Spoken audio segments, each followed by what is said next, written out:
Before we start, cell phones off, please. Thank you. Happy to have everybody here today. My name is Johnny Holliday.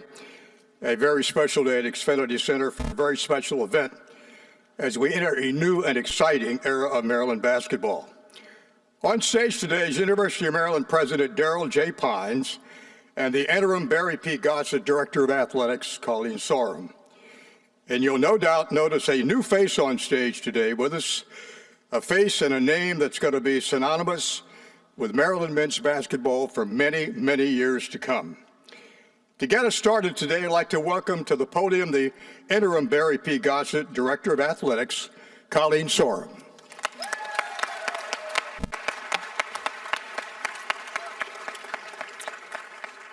Thank you all for being here with us today. Staff, fans, students, alumni, faculty, Coach Williams, it's so nice to see you all. It's both an honor and a thrill to be standing on this stage today on Gary Williams Court at Xfinity Center.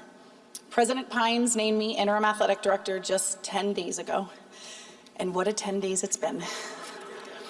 During both our time, both of our basketball programs advanced to the Sweet 16. Let's hear it for our Terps, Coach Freeze, and our men's basketball team. It was such an exciting year for both teams, and to watch them finish, just a great year. And of course, over the past 10 days, we conducted a search for our new head men's basketball coach. During a search for a head coach is intense and a challenging experience. It's a decision that will impact our program for years to come, both on and off the court. It's a decision that comes with intense scrutiny and media attention. Donors and supporters voice their opinions privately and publicly. Blogs and message boards explode with rumors and suggestions. But this is what athletic directors do. This is the mantle we bear. And though I've held this title for just a short period of time, we were ready for this. From the beginning, we focused on a few things we wanted in a coach. Demonstrated success at the head coach level, postseason experience, familiarity with the East Coast and the rich DMV recruiting area, and experience dealing with the NIL and revenue sharing landscape. We also wanted someone with great character, a leader of young men, and we wanted someone with passion for Maryland basketball. Against that framework, we got to work, evaluated over 30 talented and successful coaches, and one name immediately rose to the top, a man that checked all of our boxes. During that same time, some of our most valued and trusted supporters suggested names for our consideration, and from all of those lists, only one name was on everyone's list, and it was the same name that was already sitting on the very top of our list. That man, that coach, was Buzz Williams. Buzz has been a success everywhere he's been. At Marquette, his teams made 3 Sweet 16 appearances and 1 Elite 8 appearance. At Virginia Tech, he added another Sweet 16. Buzz most recently coached at Texas A&M, leading the Aggies to the NCAA tournament in each of the last 3 seasons. And he was named the SEC Coach of the Year twice, in 2020 and 2023. And listen to this is an unbelievable stat. Buzz has won at least 100 games at Marquette, Virginia Tech, and Texas A&M. Here at Maryland, he has the historic opportunity to be just the 3rd coach to win 100 games at 4 Division I schools. Let's guess who the other 2 are. First one, Steve Alford. Second one, our very own Lefty Drizel.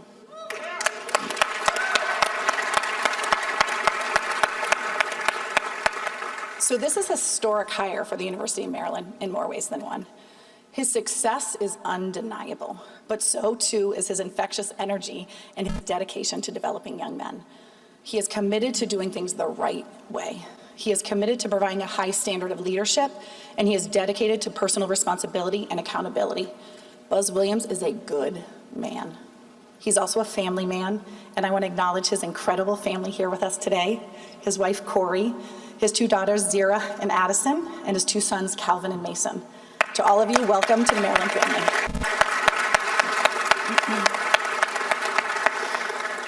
Buzz and I share high expectations. We intend to position our men's basketball program to compete year in and year out for conference titles and national championships, because that's what Maryland basketball is all about.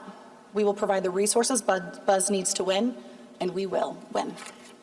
It's my great privilege and honor to officially introduce to you the new head coach for Maryland men's basketball, Buzz Williams. Thank you. I appreciate it. Thank you. you. Thank you. Thank you. Thank you. It's rare that everybody claps for a coach, so I appreciate you guys being nice to me. I'm humbled. I'm really thankful. And I want to go a little slower than I normally do because I want to make sure that I articulate all of the emotions that have transpired over the last 48 hours. Dr. Pines, Colleen, Coach Williams, all of the departmental staff members, other coaches, distinguished alums, the people that I know, the people that I don't know. I appreciate you taking time to be here. You guys have heard this before. Life is often measured in time.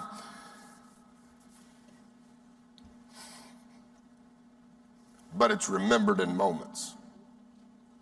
And so, in a genuine way, in an humble way, I am grateful that my family has an opportunity to be a part of this moment. And I know Colleen's already introduced them, but I've spent most of my adult life studying greats like Coach, watching every press conference like this, every post-game press conference, reading every newspaper article when that was important. I've studied coaches my whole life, not ever thinking that my name would be in that mix, nor am I deserving. But part of what has happened over the last 25 years that I've been married, press conferences by my wife are judged relative to the timeline of when the coach introduces their wife. So I may fail the rest of this 7 minutes. I'm not going to fail on this time. I was married June the 10th, 2000. This is my wife, Corey. We will have been married 25 years. We have 4 children. Zira is just graduated from James Madison and works in the Ministry of Young Life in Virginia. Calvin is a senior in college at Texas A&M. It's potentially likely that he could graduate with a college diploma from Texas A&M. In June, Mason is a freshman in college playing Division III basketball at East Texas Baptist University. If you haven't heard of it, it's in Texas, in East Texas. And Addison is our youngest. She's a sophomore in high school. And so we moved plane, trains, automobiles, and had a couple of boats involved for all of us to be here since this all went down. So thank you guys for giving us this moment to remember the rest of our life.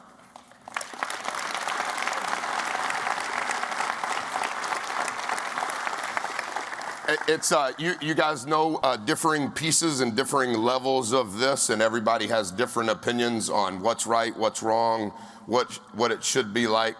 But it's known that everything has changed, and I'm not talking about who now sits in this seat. Just talking about the business of college athletics. It has been rapid change at a rate that none of us have ever seen, whether we were once in it or currently in it. And I think change is going to stay. That's the one thing that is constant, is change. The one thing that we've tried to focus on wherever we have been on are the things that don't change. And most of us, if not all of us, know the value of being on a team.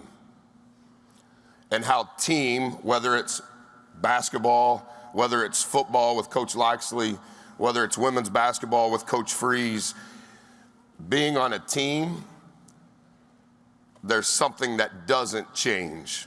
There's something that's life-changing about being on a team. And so to have the opportunity to be on this team means the world to me, but I also understand the magnitude and the mantle that it is to be the steward of that team. And I do not take any portion of it on the floor, off the floor, in any sort of arrogant way. Teams change us. Teams grow us up. We have to learn how to be a great teammate. We have to learn how to help win. And there's different measurements on winning. It's easy to figure it out when there's a scoreboard, but not everything in life has a scoreboard. And everybody believes winning is a little different as it relates to when there's not one. But we all know that being on a team grows us up. Being on a team helps flush out selfishness. Being on a team helps us to learn how to lead ourselves and lead others better.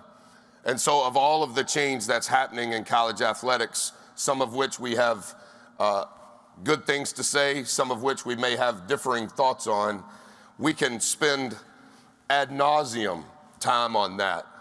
But to talk about what has been created for all of the teams we've been on, those are some of the fondest memories we ever have had. And so teams can be a basketball team. Team can be men's basketball within the athletic department. Teams can be men's basketball within this institution. This team relative to this state. There's a lot of lenses, in my opinion, in how you can view a team. And as best I can understand as of this moment in time, whatever it's been, 4.5 hours since I've been on this campus, I understand the magnitude and the responsibility that comes with it. And I can assure you that from the intent of my heart and the best way that I can, will represent all of those teams in a way that will be honoring and respectful and show great reverence to the former players, the former coaches, the things that have been created. Nor do I think that it's because that's how I got the job. I am not deserving of any of those things that Colleen mentioned, but I have great care and love for all of the former players, all of the former coaches, all of the former administrators, all the former presidents, all the former ADs, all the former donors, all of those teams that I was able to be a part of. I also want to honor them because I know that that's what led to this moment for my family. And to have an ego and think that, oh, look at this, I don't think that's the type of team that represents this institution or this program in the right way. And so it's a delicate act on how to be honoring and respectful of what has been created and show respect to those teams, while at the same time, I know the teams that I have been a part of and those young men and women that have given their best to allow those teams to maybe be overachievers and win on the scoreboard in the arena, but also win on the scoreboard when there's not a scoreboard. And so all I can tell you is I understand. And all I can give to you is not the word culture that everybody says, not how are we going to play. I understand all of that. And I'm not even trying to dismiss the importance of all of that. But I think what's important is for you to know that anybody associated with the team that we'll be a part of now will give their best. And we'll give our best from early in the morning until we can't go anymore. And all of us will have an insatiable desire to figure out how to change our best. Because staying status quo, we know, is never good enough. And so we'll give our best, and we need every opportunity for our newest team to learn about the former teams. And we need to develop growth and trust and life-changing relationships on the new team so we can be the best team. And I understand that there are a lot of positions on a team, and I've kind of got lost in all of the new titles in athletic administration. And I've gotten lost in all of the new titles even on my staff that I don't know what they're called anymore. But I do know that regardless of what you're called, whether you came here as a freshman, whether you came here from the portal, whether you're the director or the deputy or the starter or the sub, you have a role on the team.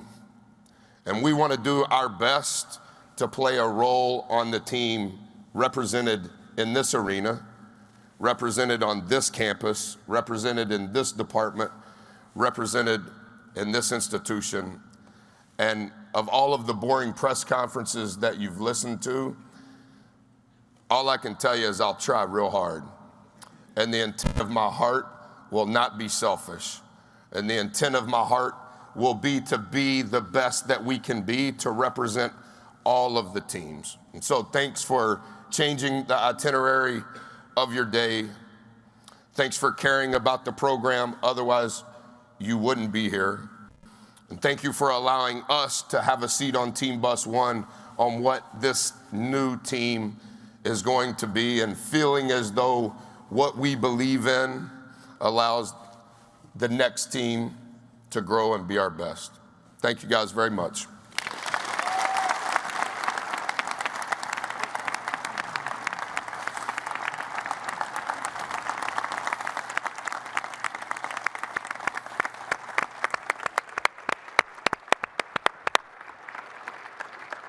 Well, Buzz, I know who you are. You are the head coach of our Maryland men's basketball team. Let's give him a round of applause. I would like to ask Colleen to come and join me here at the front of the stage with Buzz as she anoints him with his jersey. Thank you. Oh, well, it's got my name on it and everything. Thanks, Mr. Equipment Manager. Thank you. Yeah, I'll take a good picture.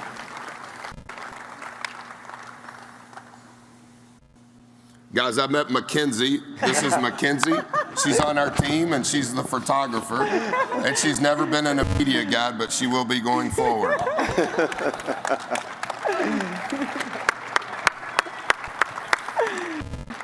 Well, first and foremost, I would be remiss if I do not acknowledge Coach Freeze and our men's basketball team and women's basketball team for their incredible Sweet 16 run. How about a round of applause for them?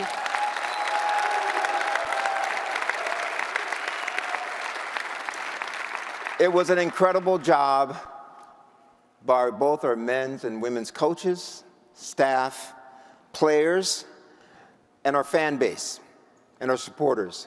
Who's ever going to forget? Who's ever going to forget Derek Queen's buzzer beater to move us beyond that second game, right? Derek Queen. Who's ever going to forget now? Sarah Tibasu's three-pointer to send us into the first overtime. Whew. Congratulations to everyone. Maryland athletics is an important part of the University of Maryland community. Some have called it the front porch, the most visible part of our campus. And athletics plays such an important role to our brand and our reputation and our fundraising and our alumni and engagement and even admissions. Being successful in athletics lifts the spirits of the entire Terrapin community. That's why it's so critical to find the right person to lead Maryland's men's basketball. And I could not have found a better partner in doing this than Interim Athletic Director Colleen Sorm. How about a round of applause for Colleen? Less than 2 weeks ago, I named her Interim Athletic Director because I had complete confidence in her abilities to lead the athletic department in this time period. And that confidence has only strengthened as we have navigated this process together unexpectedly over the last 12 days. Her professionalism and methodical approach to this search process is the reason we are all here today, celebrating this new hire. Please join me once again to give Colleen another round of applause for her leadership. There are many reasons why Coach Buzz Williams is up here on this stage with us today. There have been a legacy of men at this institution in this program by the surname of Williams, who have provided the foundation of success of our men's basketball program. And they are Walt Williams, Buck Williams, Jordan Williams, and of course the legendary Gary Williams himself. How about a round of applause for Gary?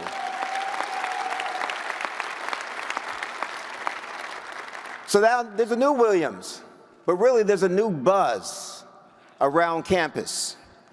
Buzz has an exemplary record of competitive success. His resume speaks for itself. But during this search process, we all dug deeper to find the right coach. One of the things we did was we watched a lot of video.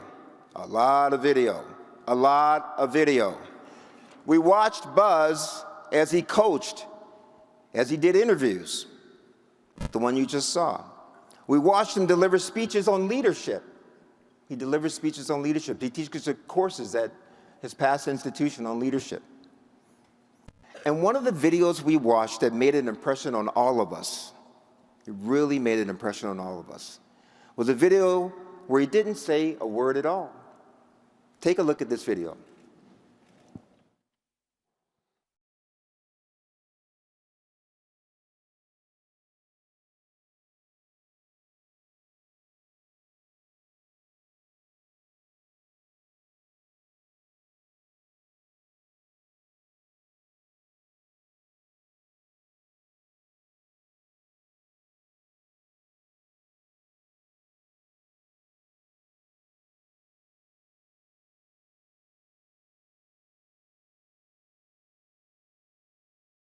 Thank you.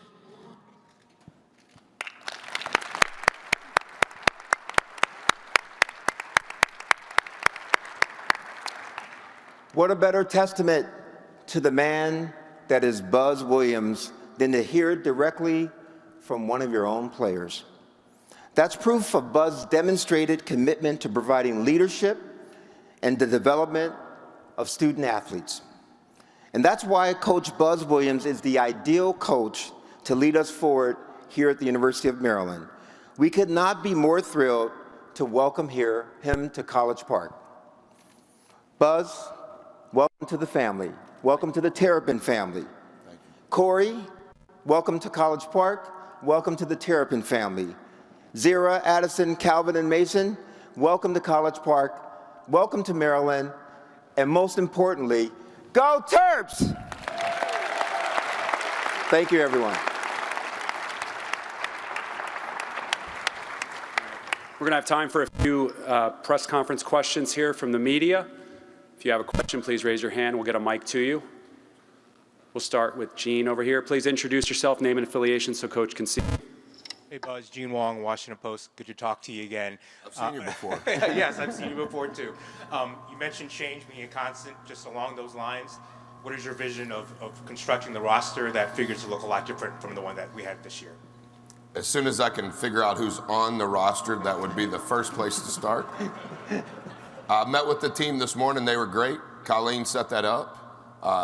Not to share locker room things, but I think it's a volatile change that coaches always speak of, that sometimes players don't have the opportunity to speak of.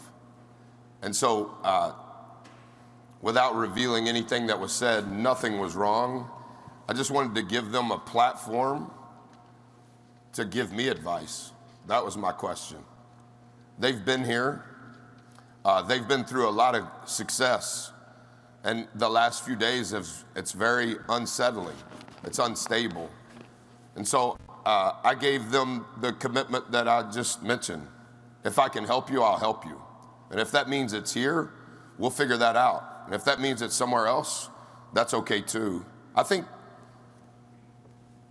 any coach would tell you that roster construction now happens daily, not just the day of the press conference. And I don't want to make light of other press conferences on where things are at. That's what this has become. And change is going to be daily. I need to evaluate who's on the team. I need to hire a staff. But we need to be very thoughtful about who joins our team, not only for this year's team, but does it make sense for now and in the future? And does it fit what we want our program to be about? And does it fit how we want to play? And so it's transparently, the last 32 hours, I've done no recruiting. And so I would say that there's been 700 people go in the portal since that time. So I don't know the latest. And at some point, maybe today, I can get to it. All right, we'll go on the right-hand side. Ed Lee. Ed Lee with the Baltimore Sun. Buzz, you just mentioned how unsettling these past couple days have been for Maryland. You just took Texas A&M to 3 straight NCAA tournament appearances. What influenced you to decide to take this position? Yeah, all of that is emotional. Very emotional now, which is why I was so slow when it was my turn to speak. I'm a lot more comfortable in the locker room than I am the clips and the stats. What I would say without going into play-by-play, I was very impressed with Dr. Pines. And that's not to take away from Colleen, but it was a very unique and tight process. And I'm probably best when I understand exactly what it is and the parameters. And that was very attractive to me because this exposure of what all of this has become, it kind of gets loose. And I thought Dr. Pines was very direct from the get-go, and that was very attractive to my family and I. On the right-hand side, Noah. Yeah, I coached Noah Trisser with Associated Press. Just with everything that's sort of happened and been said around this program the last couple of weeks, did you ask for or get any assurances about the, I guess, commitment to men's basketball, and did any concerns come up on your end when you were deciding whether to take this? Yeah, just to answer the front part of the question, we were playing for a portion of the time Maryland was playing, and I'm somewhat removed from civilization in general, but during the basketball season even more so. And so I really didn't even know what had transpired. And I think that was what caught me off guard in my interaction with Dr. Pines. He told me what had transpired. And I think that that's not to speak ill towards Coach Willard or the team. I didn't hear all of it, nor do I think all of it's important. But relative to what I thought was important on the commitment going forward, on what is needed to be successful at the highest level, there was never any question from them on the commitment for us, me, the staff, NIL, the players, the resources, the Gossett Center. I saw that this morning with a hard hat on. Like, I don't know how many of those will be available in August. It's going to be the best in the country. So I'm not trying to be argumentative on anything, but I'm at peace with all of it. Take 2 more questions. Dave Preston on the left-hand side. Dave Preston, WTOP in Washington. Welcome to College Park, the Big Ten and the University of Maryland. You mentioned coaching staff earlier. Do you have the staff penciled in place? And how have you put together staffs in the past when going from other spots? Sorry, my answers are so long. I always want to be respectful of all of the families represented. So on my staff this past season, there were 110 years of experience with me. Obviously, not all of those years were at Texas A&M. That was from the beginning of my career at the University of New Orleans. I know that's never mentioned. I kind of like all those schools that have hyphens and directions because that's been most of my career. 110 years is the most years of service, so to say, with any head coach in the country. I have tried to handle all 13 of my staff members and their families in a timely and respectful manner relative to what this process was, and it moves really fast. And so before I got on the plane, everybody knew, but the process of hiring, background checks, when, who's here, what's important, what fits, is it right for their family, is it right for their children? So we're going through all of that, but I would like to get as many here as fast as possible. I had 1,189 texts on my cell phone as this press conference started. All right, last question. We'll take Jonas in the middle on the right side. Hey, Buzz. Jonas Schaefer, Baltimore Banner. Over your career, your teams have had a lot of different playing styles. Coming to Maryland, is there anything that you want to prioritize, especially offensively, in what you construct your roster around? What I think I'm supposed to say at a press conference is we want to play really fast. We want to score more points than the other team. We all want to clap and give great hugs and dap. I think what I've learned as a coach is in this ever-changing model, you have to have skill to be able to coach a lot of different ways. And I think the coaches that I've studied that are married to their style, I don't know that that's sustainable in what this model has become. And so similar to Gene's question, who's on the team, I don't know, but I know what's important from an intangible standpoint on being in our locker room and the pace at which we work and the care at which is intended for the process. We've adapted our style of play at each institution. We haven't been great, but we've been fairly consistent. And we have walked into scenarios where you are starting from ground zero and somewhat created and manufactured a way to be okay. And we always want to do better, but like how we played at Texas A&M was completely different than how we played at Virginia Tech. Different league, different scheduling, the net wasn't involved, the pace, all of those things are different. But I also think that what we've done a little bit, some of the smart people on my staff the last 30 hours is I want to make a good decision on how the league, what's important in the Big Ten. We've never coached in the Big Ten, so I want to have some context on what that is. But I think the coach's job is to get the best players that fit the people you want to be around and then figure out how to put them in a position to be as successful as they can be. All right, with that, we'll conclude the press conference. We'll take time to do some one-on-ones with television. Great day to be a Terp. Thanks again, everybody. Go Terps!